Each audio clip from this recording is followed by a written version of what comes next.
I'm LifeBlood. This is George G, and the time is right. Welcome to today's guest, strong and powerful Lori Michele Leavitt. Lori, are you ready to do this? I am. Hi, George. I'm excited to have you on. Lori is the Pivot Catalyst. She's a founder, author, and keynote speaker. She's working to develop leaders and help orgs generate momentum. Lori, tell us a little about your personal life, some more about your work, why you do what you do. Well, as you can tell by the bio, I love momentum. Go crazy when I don't have it. And as my service, I help others find momentum. I catalyze momentum for leaders and teams. And I write and speak about pivots. And my view on a pivot is, well, it's a significant change. And significant changes are not fast, unlike how the media portrays them to be. The decision to pivot is fast. Sometimes the awareness of the need to pivot is fast, like in the pandemic, but oftentimes that's not even fast. The actual moving from this point to a result that is sustainable, a better place, is not fast. And so I help leaders orchestrate what they need to do for their culture so their culture is always ready for change. There's that famous Silicon Valley, I think it was maybe Facebook, that coined that term, move fast and break things. That's not necessarily the right approach for the majority of organizations. No, in fact, I work with some entrepreneurs, but mostly I work with those businesses that have been in place for a while, and it's really hard to change. And there are so many more people than you. And so you, as the leader, need to orchestrate many shifts by many people over time. And that's why I use the term orchestration. It's not commanding, it's being with, but there are things that you can do in your organizational culture so that you are not having to always then command or be in that emergency situation. People will discover it. They will speak up. There are things you can do to make that happen. Would a term for that be change ready? That's a great term for it. Sure. I'm just going to make things up, Laurie. Yeah, why not? I mean, I'm also fond of saying when you stay ready, you don't have to get ready. Maybe I'm getting closer. It really is about preparation. And I work with a lot of leaders and a lot of those that are in the position of leadership and are developing still as leaders. And there are many that are in that position that really don't really care to be the kind of leader I'm talking about, and that's not who I work with. Mm-hmm. And it truly is, it's an ongoing. I mean, you are always, that's your role as a leader. You are always building and nurturing and re-preparing and resetting the stage for this state. And I actually penned a term for this state that I see organizations in when those performance breakthroughs happen. And I call it the state of aligned momentum. It's when there's both alignment, meaning throughout the organization, they get where the organization is going, they feel part of it, and the processes, the right people, the systems are all in place to have momentum, or at least, I mean, and momentum doesn't mean that you're always just pushing forward. You'll have setbacks, but people catch it quickly, early. And so you're not stalling for a long time. Problems aren't growing into something really huge. And I have seen organizations, when they're in that state, have breakthroughs. And then I've seen the same organization be out of that state. So I'm feverishly taking notes. I imagine that if we could start right at the beginning with a new organization and set the tone right at the beginning, that would be better. But Mm-hmm. but that's probably uncommon. Or just, kind of correct me where I'm wrong. Is it possible for any organization to implement these things to prepare themselves so that they can reach that state of aligned momentum? Yes. And in my first book, The Pivot Orchestrating Extraordinary Business Momentum, I give some examples of that. And then in my most recent book, Pivot to Clarity, which clarity is a key indicator that you're in that state. There are 6 aligned momentum key indicators. That's one of them. A good example of this is what Satya Nadella has done with Microsoft. And of course, you know, I'm using those terms because they're quick to say, but it's not Satya Nadella has done it, right? He has orchestrated that throughout his organization. And he had the courage to start with culture, which is one call out.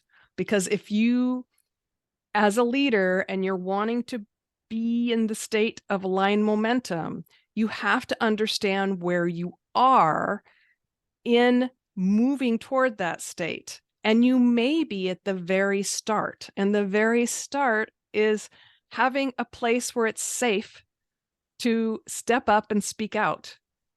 And one way to measure that, because I measure everything, one way to measure that is, does everyone absolutely know that their manager has their back and wants them to be successful? And if you don't have that, which Microsoft didn't, then that's where you have to start. Which makes a ton of sense. You can want all you can desire change if you're at the top all you want, but if the other human beings in your organization are like, oh yeah, sure, that sounds great. If I do that, I will lose my job or I'll face ridicule or just they're not comfortable with that. So that makes sense Right. why that's a starting point. Yeah. And what's so wonderful these days is you're seeing more leaders calling that out. Like Mary Barra saying, hey, I was in this organization and I was part of the looking at costs first. Hmm. And she's willing to say, hey, we did this. We would not speak up if, because there was a cost involved, and our priority was to reduce costs, was a higher priority than reducing risk. And I'm not, those aren't the words she used, but that's basically what she's saying. And that is, you really as a leader have to step back and see what is the state of my organization right now. What is happening? And it's not always easy to discover that if people aren't speaking up. So what I'm saying in all of this is it's gonna take some time. And that's why I say it took courage to do culture first, because it's not short-term results, which in any public organization, we know, any public company, we know there is a lot of pressure on short-term results. Yeah, yeah, it happens every 3 months, right? And in non-public, you mentioned startups. And what I'm seeing is, when you said, well, it'd probably be easier when the business is just starting. And, I love that you say that, because I disagree. Well, yeah, it'd be easier if you thought of it. But what are we thinking about when we start our businesses? We're thinking about that fast growth. We're thinking about getting stuff done.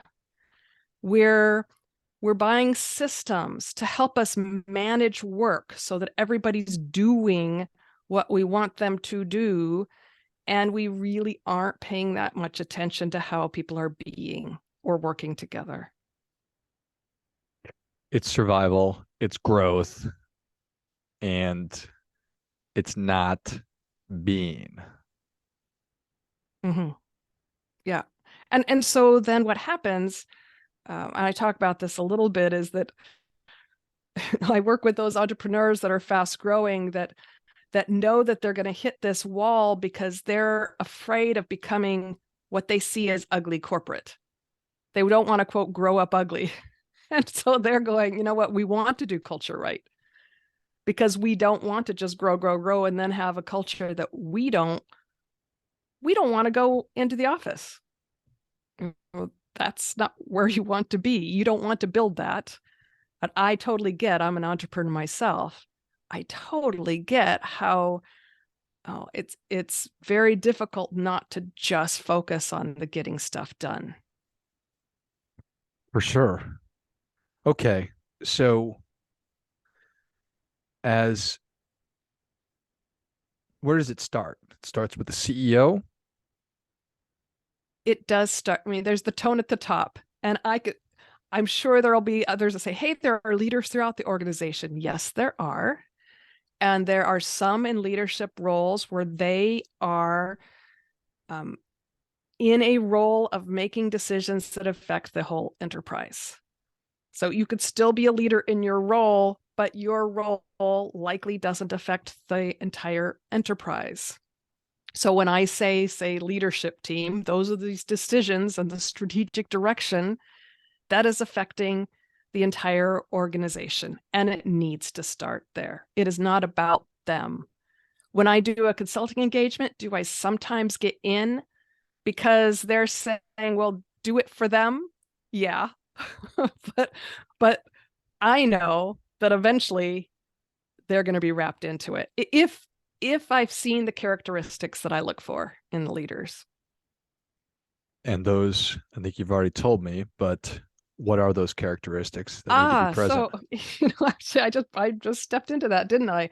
So actually the characteristics I look in leaders, and I came up with these three as I build leadership peer groups, because I'll just give you this example. When you're building a peer group, it has to be a safe and candid place.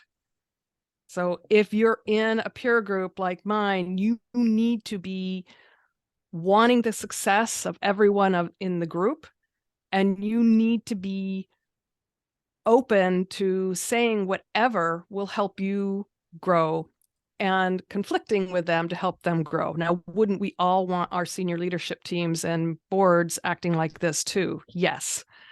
And so, what was I looking for in character? And I came up with three.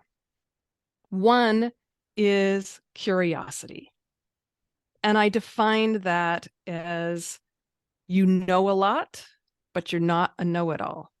So you have to be open to learn and grow. I mean, these are all leaders. We do know a lot, but we have to remain curious. The other is courage. And I mentioned that before in my example. And that includes the courage to be vulnerable. And then the last, it sounds like it doesn't belong because you don't hear it often in business, but that's tenacity. And how I define that is that you have what it takes to get through the ridiculously tough stuff, which means when that fear of looking bad or whatever other fears that you have, even if you say, I don't have fears, the stuff that's holding you back from being all you can be, then you are going to limit your growth, and you're going to limit your ability to be a great leader. So tenacity to me is important. I also really like to be around that kind of person. Yeah, I certainly agree. Being a knowing a lot, but not a know-it-all.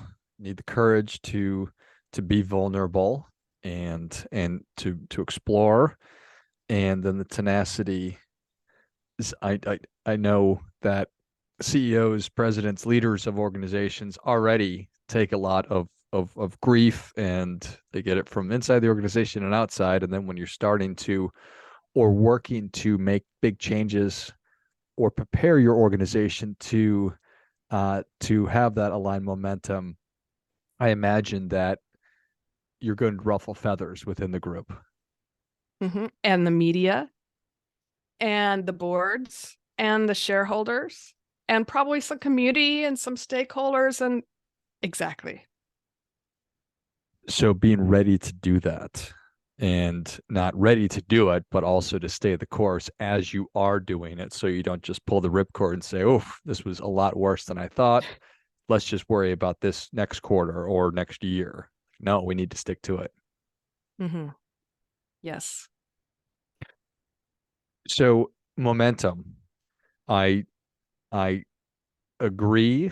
Well, I'm a big fan of it also. And from a physics standpoint, it's easier to keep things moving than it is to start or stop things. And and then making sure that it is aligned. Tell me a little bit more about that, about the alignment of the momentum. I will. And I also, you just said two things together. You made a segue from um, not stopping to momentum. And I just wanted to pick up on that because part of momentum is being willing to stop. So, why are you continuing? Don't be a Nokia, or way back then, Wang, we made this decision and it is our decision and we're sticking to it. Mm, And we are not looking at the signs around us, or we're looking at them and we think that we are just so great that we can push through it. I don't know, George, have you done that? I've done that before. Have sure, you ever done sure. that? Yep. Yeah. I've done that with people. Oh yeah, they are, they're a partner. They are not doing what they said they're going to do, but man, I am so good at this that doesn't matter. I can still get this. No, no, momentum lost it completely. Huge stall. And yeah, we need to continue to look at our decisions and the context around us and choose to change when that is wise to do so.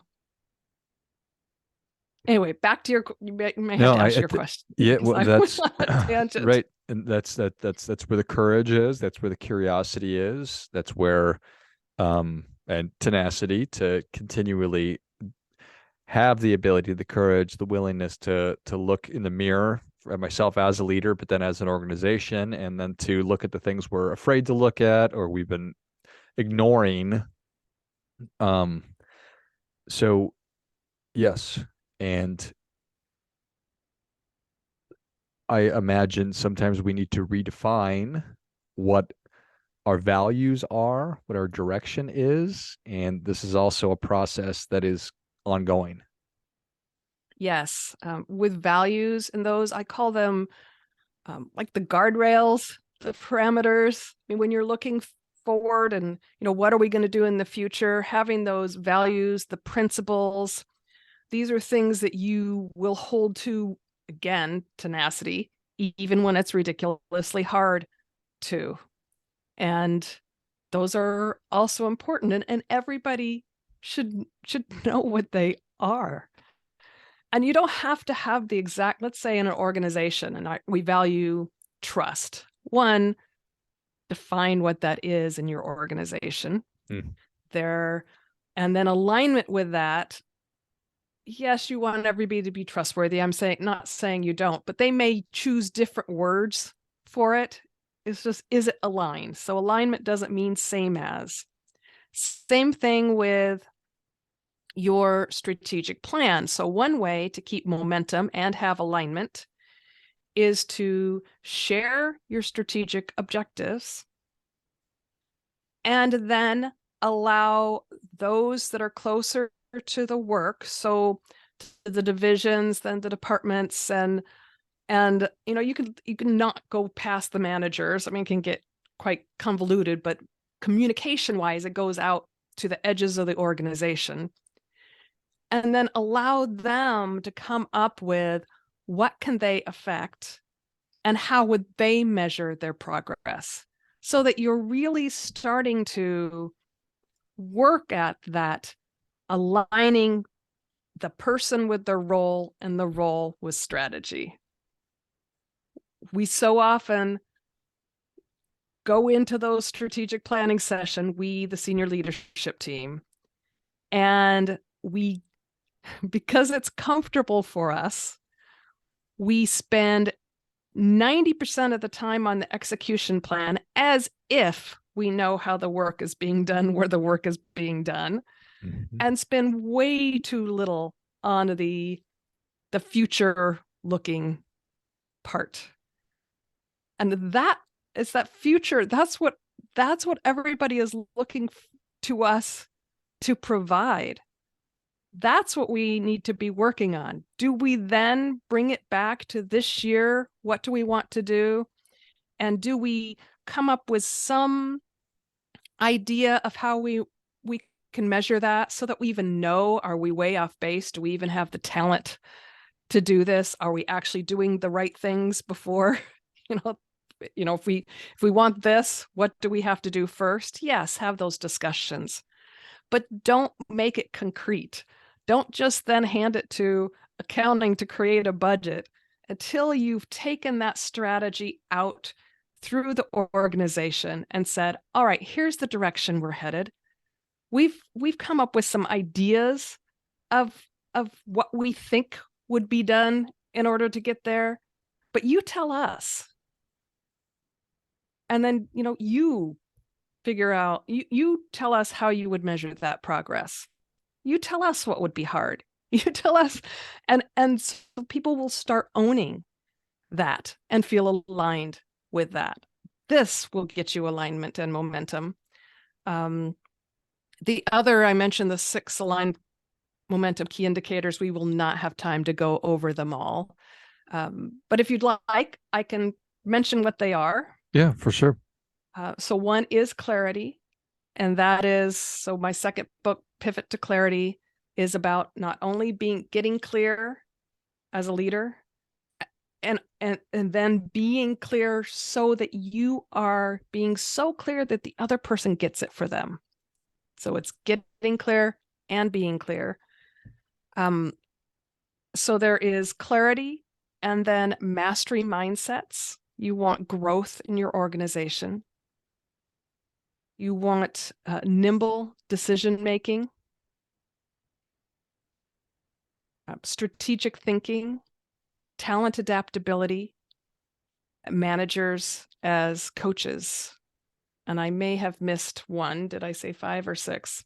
But this gives you an idea of, there's just 6. And truly, you can measure these. And when you have these, you likely are in a state of aligned momentum. I love it. That makes sense. Well, Lori, thank you so much for coming on. Where can people learn more about you? How can they engage? And where can they pick up a copy of Pivots to Clarity? So my main website is under my name, but you can also get to it from thepivotcatalyst.com, which is probably easier to spell. My books are a menu on that page. If you want to get the second book and get some gifts with that order, we put up a separate landing page, pivottoclarity.com. Excellent. Well, if you enjoyed this as much as I did, show Lori your appreciation and share today's show with a friend who also appreciates good ideas. Go to thepivotcatalyst.com, and you can also go to pivottoclarity.com and dig deeper into what Lori and I have been talking about and get yourself a copy and find out if this is exactly what your organization has been looking for. Thanks again, Lori. Thank you. And until next time, remember, do your part by doing your best.